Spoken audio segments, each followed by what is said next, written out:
Mr. Victor, it's such a pleasure to talk to you because we've heard so much about AI. Let's talk a little about the human brain. Very true. Yeah, I think we forget its importance. True. And I'm so glad that you're focusing on this. Talk a little about what made you start SIP Abacus. You could have done anything. I mean, why education? So, just to from give you... IIT and IIM. So, I used to work in Bombay for some time. I used to work with a company called Godrej Soaps. I was in Bombay, in Vikhroli, which you might be knowing because you were in Bombay for some time. And then I was working in a foreign bank, and life was very comfortable and cushy. And but I was young and restless. So, one of those funny things you do when you are young, you want to do something slightly different. And I just wanted to start something. At that point of time, I always tell it was one of those youthful,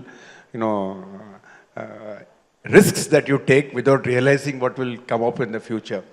So it was done with that I would say that intention initially, that just wanted to start something, and I just figured out that this was something that I figured out. It was not some grand vision like some people would like to say.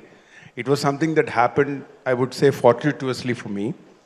But once I got into it, I realized that I actually fell in love with what I was doing, what this whole process was about, because this is a wonderful program which almost guarantees a child will improve. And just because of a certain system by which the children follow, you can almost guarantee the child will improve in a certain set of skills, which makes you look like, for an outsider, okay, an average kid came in, wow, he's so smart.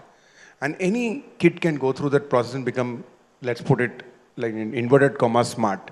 And that was very fascinating to me when I was in my early 30s, to see that happening. And that really caught my fascination. And that's been my fascination ever since, that you can actually change any child's life if you follow a certain system.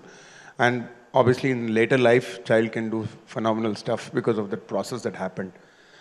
So that's really, in a very short way, what I've told you. Have you ever met any of your alumni? So many of them. And so what do many they of them. say to you? So many of them. And that keeps me the most excited about what I'm saying. And now that we've been there for 23 years, we have alumni who are there all over the world, all over the place. Just recently, last Sunday, we had an event where we were having a large competition of our kids here in Chennai this year. And about 5,700 children had come. So we had also invited some of the parents of some of our distinguished alumni to come for an award. And it was so nice talking to the parents more than the students and how they've seen the change. No doubt the students are amazing, and I can just tell you one or two students. There's a student who went through our program and he went to the US to do his bachelor's in undergraduation. And you won't believe he's done his triple major in maths, linguistics, and computer science. Even I can't imagine anyone doing one of the three. And this guy's done a triple major, and now he's doing his PhD in neuroscience. And when I was talking to his parents had come, and they're from a small town in Odisha called Katak. And they were saying that he was a good guy when he started off. It's not that he was not that smart, but there was a dramatic change once he went through this program. And a lot of what he is doing today is thanks to that 3 years that he spent with our program. And when you meet these students and meet their parents, you feel it's really worth leaving that bank job. You contributed something. Absolutely. There's no doubt. Not only me, I mean, everybody in our organization feels so. Right. And that's one of the reasons we are always excited about what we do. So what is so special about the program? What does it do that is different? See, basically, if you go to school, there are many differences. I would say the big difference broadly, I mean, I don't want to bore people with too much details. Broadly is the school, typically you have 40 kids in a class, and the objective of the school is to finish a certain curriculum which the teacher has been given. Now, the logic is by completing the curriculum, a certain set of skills will develop in the child. Whereas we don't have that as a process. Our process is actually slightly reverse. Our thinking is child must develop a certain set of skills which will allow them to complete the curriculum. You get the difference? So, for example, we have a program called the SIP Abacus program, but to complete the levels, you have to develop a certain set of skills. So it's our job not to complete the level for you, but make you learn the skills first. And so that's where each child may take a slightly different time. Somebody may finish it in 4 months, somebody may take 3.5 months, somebody may take little more than that. But fundamentally, our idea is every kid must learn skills, hence they can complete the course. So, a very different focus compared to, and obviously, if you develop skills, you will use those skills in life to do whatever you want to do. It's like you want to learn music, right? Yeah. It's not about a teacher coming and telling a child, this is the music thing and, finish the curriculum. The job of the teacher is, or the coach or guru is to make sure that the student is able to pick up the certain skills in a pace which is required so that they can complete whatever levels that they have to complete in the music program, right? So some students may complete it in 6 months, some might take even 9 months. But till then, it's the job of the teacher to encourage and ensure the child goes through the process. It's kind of very similar that we're trying to do. So it's very different from a school system. What are these skills usually? So we use the SIP, the Abacus program. So the key skills that we train children are luckily very close to academics. So let me tell you what the skills are.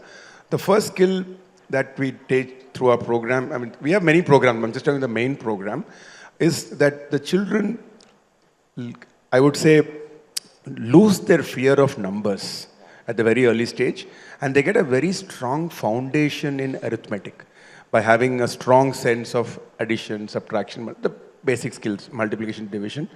And the second, equally, I would say more important skill is they develop tremendous learning skills like concentration, visual memory, ability to recall and retain, listening, self-confidence.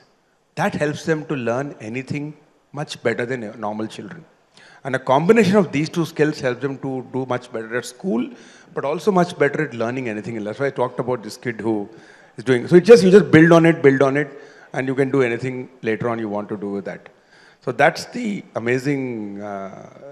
One more very interesting story I want to tell you about alumni kid. Just since it's not only about math, and this student is right now one of the top young artists in Seattle, and she's one of the young professors teaching in University of Washington Art.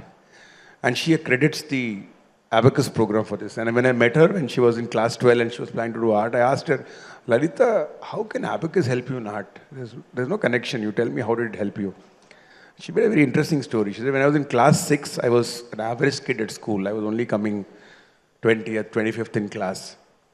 And my mom didn't want me to do anything else but study, because that's the normal thinking, right? I joined the program and I quickly picked up very fast. And I was soon coming in the top 3, top 4 in school. The moment I was doing well in school, my mom said, you can pursue other things. Interestingly. So when I came to class 10, I was actually first in school, surprisingly. And so obviously everybody said, you must do maths, you must do physics, science, natural. So she said, okay, fine. She also didn't have the agency to oppose him, so she did that. But since she was so good, she could pursue her art parallelly. And she would finish her work at school quickly so she could spend time on art. So when she came to 12th, she had a choice to do both. She chose to do art, and by then she was so smart, parents obviously couldn't say anything, and she's excelled ever since in life. Wow. Very interesting. I think that calls for applause. But tell me, I've often felt that the children are really puppets of their parents. Sometimes there are some enlightened. There are. But how much of pressure is there on these kids? Even the ones who go to Abacus and have that privilege. So I would say, see, it's like a segment. You have different segments in a population, right? So it's not like everybody, you can't paint everybody with the same note. Parents have their own insecurities about their future with their children. And I can't really blame parents because they do see a challenging world outside. Now, even today, you see two kinds of parents. One kind who are what you're saying, the typical, the 1890s parents want children to study. But there's also another kind of parent who is become very laissez-faire about education also. Let the child do what they want. And you can see that segment also coming up. Especially in the metros, one sees that segment also. Let them enjoy life, let them figure it out, what they want to do. Make their own calls, make their own mistakes. You have that segment also coming up in this country. So you have a mix of all parents, and we have to actually balance both with parents. As a parent, you got to balance it. Neither of them is completely right. So neither you should be fully laissez-faire about your kids, because kids don't have the maturity about, they can't decide which program is good for them at this age. At the same time, if you put too much pressure on kids, they're not really going to enjoy the process of learning. And if you don't enjoy learning, you're not going to, continue for long term doing it. So it's a mix of both. And as parents, they have a very important role in knowing where to balance the two. And parents also need education in this process. They're also kind of being first-time learners in this process. So, you're talking of how many centers do you have now and where do you plan to go next? Are you planning to go to tier 2, tier 3 cities? Oh, we are already in a huge number in tier 2 cities. You tell me a city in this country, there's a good chance we'll be there. I'll be in cities which... Jabalpur, we are there. We just had a big event yesterday, last weekend. Jabalpur is a big city. I'll tell you cities called Parbhani, which you may not have heard of. No. It's in Maharashtra, by the way. Wow. And we'll tell you a city called Kamti. I'm not sure you've heard of the city in Maharashtra. So you're from Bombay, you wouldn't have heard of these cities. So you must have heard of Jorhat. That's a reasonably large city. But there are so many other cities in Assam you wouldn't have heard of here. There, like a city like, there are many cities. I don't get the name right now. Barshapara and... These are all on demand. I mean, these cities wanted... it's not like that. We have a system by which this business is... The way we run this program is we don't set the centers up ourselves. We look for people... Exactly, the franchise. So we look for... And a majority of our franchise are women. Majority, I would say, almost 90%. So we look for women who are, I would say, interested in working with children. Obviously have some interest to start a business and are willing to invest some amount of money behind the whole process. And that's how the business actually works largely. Now, we do have some men also. I'm not saying all of it is women. But broadly, that's the pattern.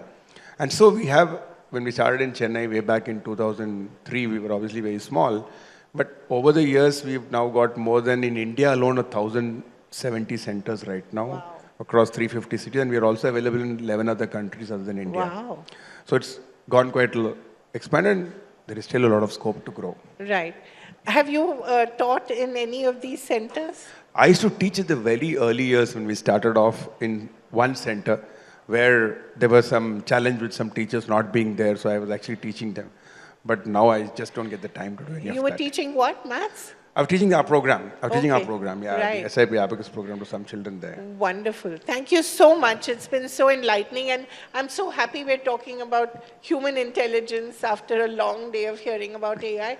What do you think of the threat or opportunity of AI? See, Kaveri, this is something you can't run away from. Right.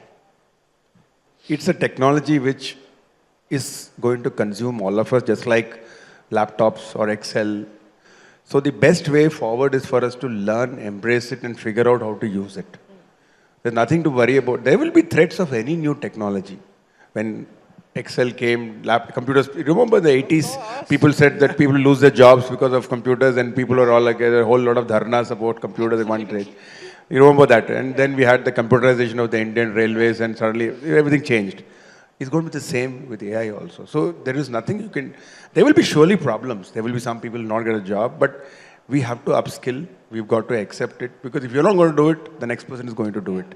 So there's no choice. I think we just have to be mentally prepared to accept it, learn from it, and if you're in a position to realize what the harmful effects are, like social media, we know harmful effects, figure that out and take action to reduce the harmful effects of technology. Thank you so very much. I wish you all the success and many more franchise centers. Thank you. Thank you so much.